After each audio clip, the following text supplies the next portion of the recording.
Welcome everyone.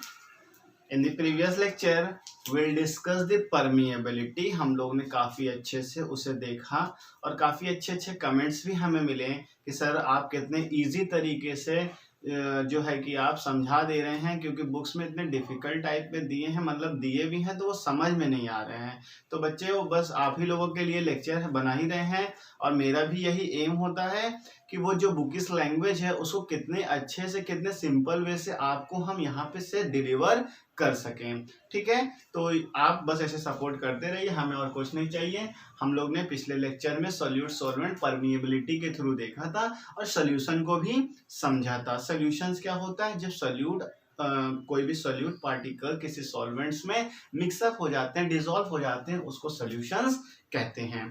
तो types of solutions में there are 3 types of solutions. First is isotonic, second is hypotonic,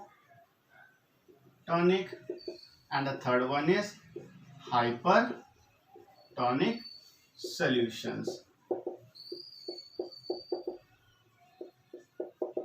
clear? अब यहाँ पे एक चीज आपको हम बता दें जिससे आप कनेक्ट कर सकते हैं। इसकी जो बात करेंगे वो एक्सटर्नल एनवायरनमेंट को ध्यान में रखकर करेंगे, क्योंकि बच्चे कंफ्यूज हो जाते हैं इनके इन और आउट से। ये मॉलिक्यूल्स जो है कि बाहर मूव कर रहा है कि अंदर मूव कर रहा। तो आप एक चीज क्लियर करिए, आपको एक्सटर्नल एनवायरनमेंट मतलब बाहर से कनेक्ट करना है, तो आप अच्छे से कनेक्ट कर लोगे। आइसो मीन्स यहाँ पे हुआ सेम। क्लियर? सेम कंडीशन है बाहर की। मान लीजिए ये कोई सेल है, इसमें फ्लूइड्स या फिर सेल सैप प्रेजेंट है। बाहर का भी जो फ्लूइड है, जो भी मॉलिक्यूल्स है, वो दोनों क्या है? बराबर है, सेम है। That condition is called isotonic solutions. Clear? या आइसोटोनिक का जो फ्लो होगा वो दोनों साइड सेम है, कहीं फ्लो नहीं हो रहा है। हाइपो मीन्स बिलो या फिर लेस, कहिए कम होते हैं। ठीक है, तो क्या कम हुआ? एक्सटर्नल एनवायरनमेंट में कंसंट्रेशंस जो है वो कम है।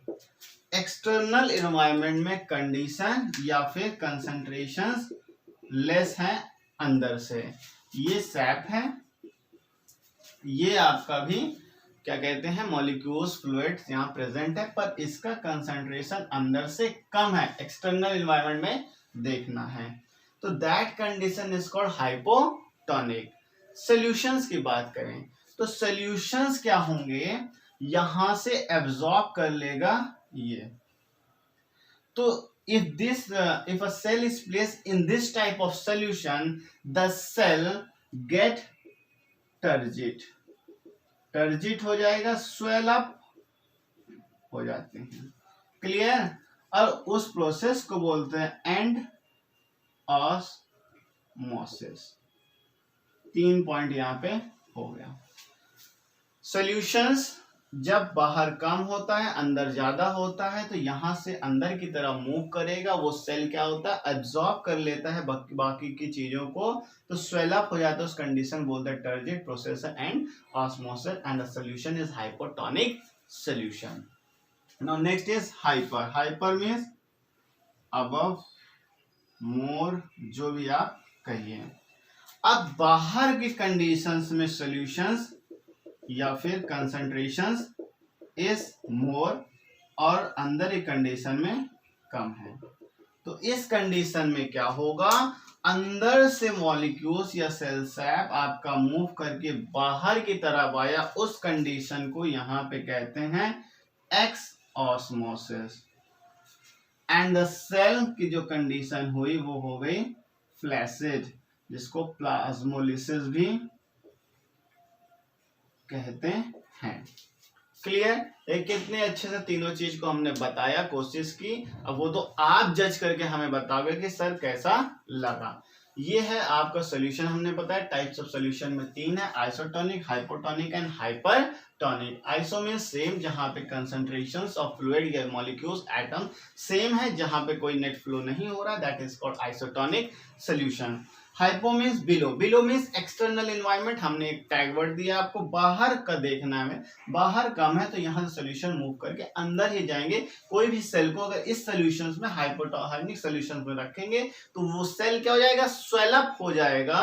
तो उस कंडीशन को बोलते हैं टर्जिट एंड ऑस्मोसिस। हाइपरटोनिक बाहरी कंडीशन में ज्यादा है, कंसंट्रेशंस अंदर कम है तो अंदर से मूव करके बाहर होगा, that is called x. X को पहले भी हमने बताया, एक्स मीन जो चीजें बाहर निकलती हैं, बाहर एक्सक्रीटरी सिस्टम, वेस्ट मटेरियल बाहर निकलते हैं। वे आप रेलवे स्टेशन या फिर बस स्टेशन पे गए तो वहां पे एग्जिट लिखा रहता है, तो मतलब बाहर जाइए आप, आपका काम हो गया। तो यहाँ से चीजें मतलब फ्लैसिड, फ्लैसिड में चीजें जो सेल होगी वो श्रिंक कर जाएगी। यहाँ पे क्या हो जाएगी, सेल श्रिंक कर जाएगी। क्लियर। एंड यहाँ पे प्लाज्मोलाइसिस की भी वही चीजें हैं, बस टर्म्स अलग अलग हैं, चीजों को समझने की कोशिश करिए। तो ये है आपका लेक्चर इस पर solution and types of solutions हैं। नेक्स्ट लेक्चर में हम ऑस्मोसिस के साथ जल्दी मिलेंगे। Thank you.